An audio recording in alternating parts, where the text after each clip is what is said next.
शाहू महाराजांचं आपल्याला लक्षात आहे की त्यावेळेस एकदा उतरले होते पाण्यामध्ये आणि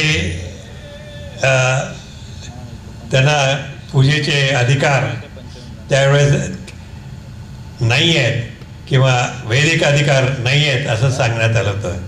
त्याच्यावरच आपलं वैदिक प्रकरण सुरू झालं आणि त्याची सुरुवात या इथंच झाली, आपल्या पुढंच झाली. आणि दोन्ही तऱ्हेने आपली शुद्धता करायची आहे. तांत्रिक दृष्टिकोनातून सुद्धा आपण पुढं गेलं पाहिजे, सायंटिफिक दृष्टिकोनातूनही पुढं गेलं पाहिजे आणि या बाकीच्या दृष्टिकोनातून सुद्धा आपले विचार डेव्हलप होत गेले पाहिजे. पंचगंगा नदी आपली ही खरं म्हणजे भावनिक दृष्टिकोनातून एक महत्त्वाची नदी आहे. सर्वात महत्त्वाची नदी आपली कोल्हापूरची म्हणजे पंचगंगा आहे. आणि या जागतिक जलदिनच्या निमित्ताने आपल्या पुढे आणण्याचा प्रयत्न या दोन, एक इतिहासकार एक तज्ज्ञ, या दोघांनी आपल्या पुढे प्रयत्न केलेला आहे. आणि तो प्रयत्न खरोखर म्हणजे एक मार्गदर्शक प्रयत्न झालेला आहे.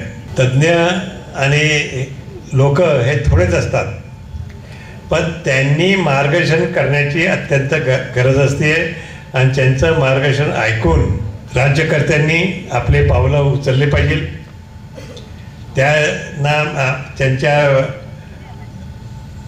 जे त्यांनी अभ्यास जो केलेला आहे त्याला मान देऊन आणि ते लक्षात घेऊन त्यांनी पुढच्या कारवाई शासनाने, मग कुठलंही शासन असो, आपलं जिल्हा परिषद असो किंवा महानगरपालिका असो, या सर्वांनी आपलं आपलं कार्य चालू ठेवलं पाहिजे. तर त्यासाठी मला माहीत नाही या नदी प्रदूषणासाठी एक वेगळी कमिटी वगैरे आहे काय? आहे. मग वेगळी कमिटी आहे असं उदय गायकवाड सांगतात. आणि मग ती कोणाच्या महानगरपालिकेच्या विभागीय आयुक्तांच्या मार्गदर्शनाखाली या संबंधीचं एक कमिटी आहे असं आज मला समजलं आहे. आणि त्याच्यामार्फत हे कार्य चालू आहे. पण हे कार्य चांगलं चालण्यासाठी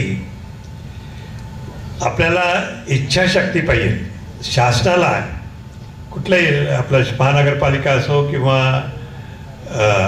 शासन असो, या आपली पंचगंगा तर आहेच आहे, असल्या अनेक नद्या ज्या आहेत त्या शुद्ध करण्यासाठी, शुद्ध ठेवण्यासाठी तो जी इच्छाशक्ती आहे ती कुठंतरी जराशी अजून कमी पडते असं वाटतं.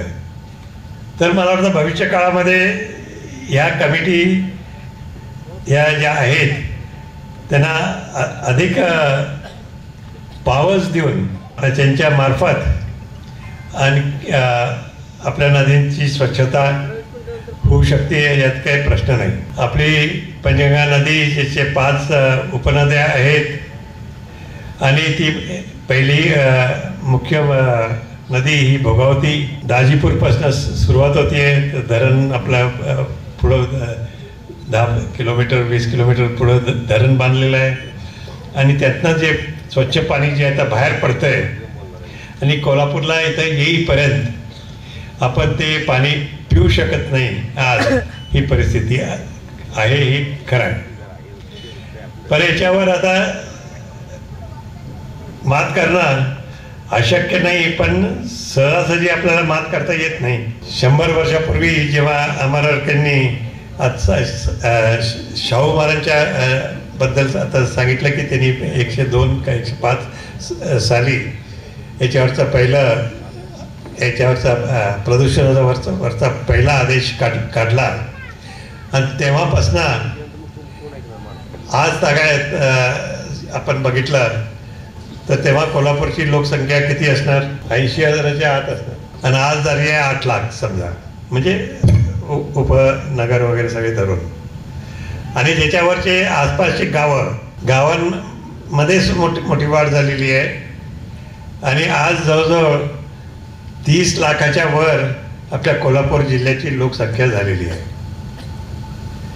अशा तऱ्हेने इथं या लोकसंख्येची जी वाढ एवढ्या जलद गतीने जिथं होती आहे तिथं प्रदूषण होणं स्वाभाविक आहे, पण त्याच्यावर आपण थांबून चालणार नाही.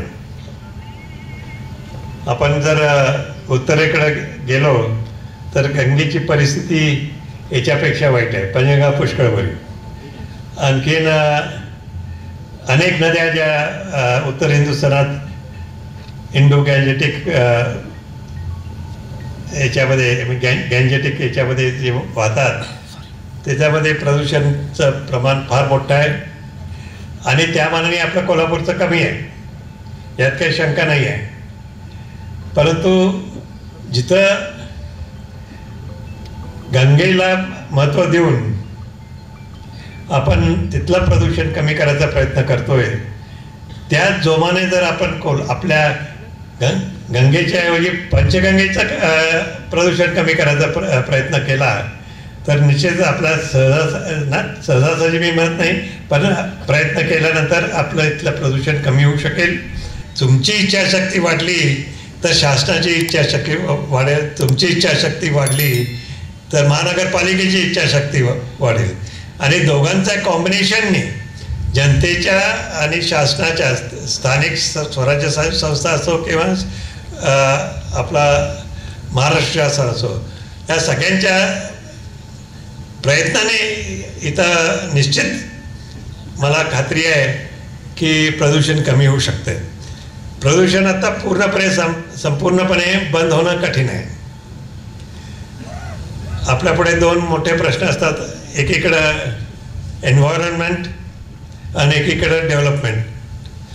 तर एन्व्हायरमेंटचं मेंटेन म्हणजे निसर्गाचं सगळं व्यवस्थित ठेवणे आणि डेव्हलपमेंट हे नेहमीच एकामेकाच्या विरोधात काम करत असतात.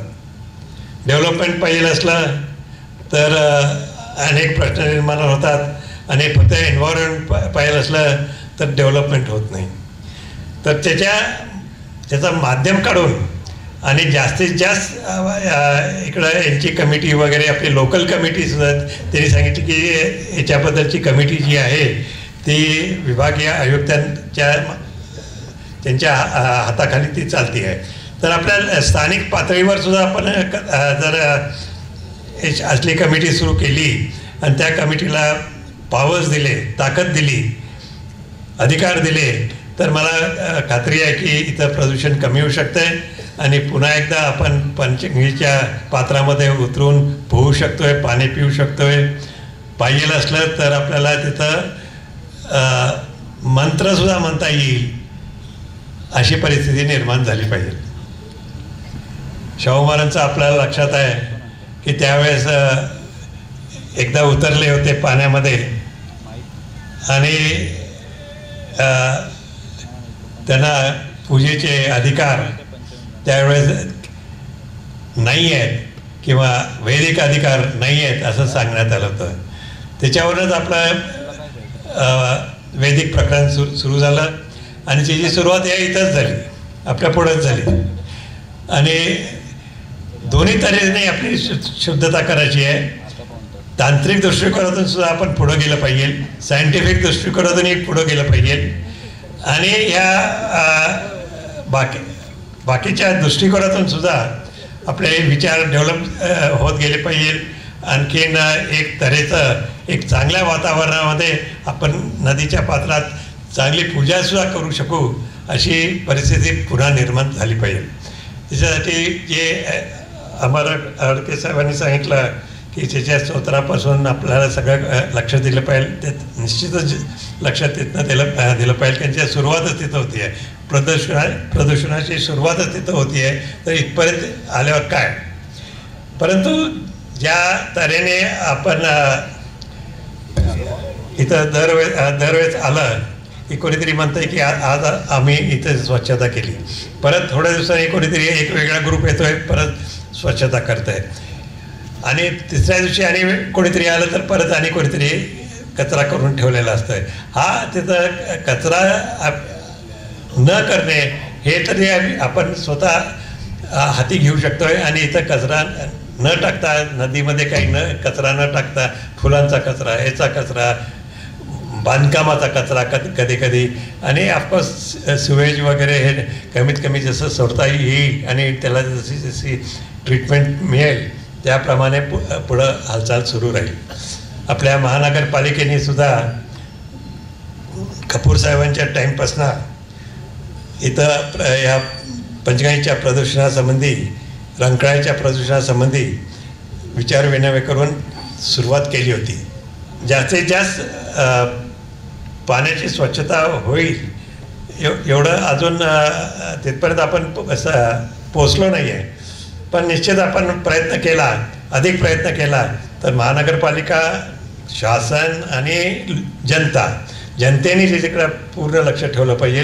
जनताने आपल्याला जेव्हा आपल्या प्रदूषणाचं विषय जेव्हा निघतोय तिकडं लक्ष पुरवलं तर आणि यांच्यासारख्या लोकांना आज लोकांसारख्या तज्ज्ञांना अधिक अधिकार दिला तर मला वाटतं ते आपण इथं चांगलं काहीतरी करू शकतो. आणि या जागतिक जल दिनाच्या निमित्ताने आपल्याला अर्थात पूर्ण जगात काय परिस्थिती चालली आहे हे इथं बोलता येत नाही ना, त्यातलं आम्ही कोण एक्सपर्ट नाही आहे.